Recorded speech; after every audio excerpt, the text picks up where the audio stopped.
Ito na ma'am, check natin kung may tumatagas pa o hindi gumagana. Okay na. Tingnan natin yung mga pipe, losing, walang tagas, ball valve, vertical pump, membrane, walang tagas. Sa taas, walang tagas. Okay na. Okay na sa baba, okay na.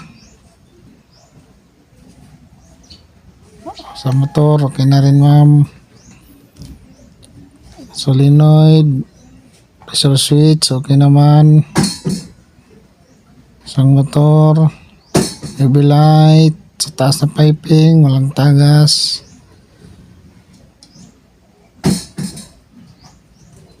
Sa likod, motor, wala naman, vertical pump. Mga gilid-gilid ng losing, walang tumatagas. Sa taas, likod, tingnan natin yung wiring kung okay. Okay naman ma'am, yung ka-wiring malinis.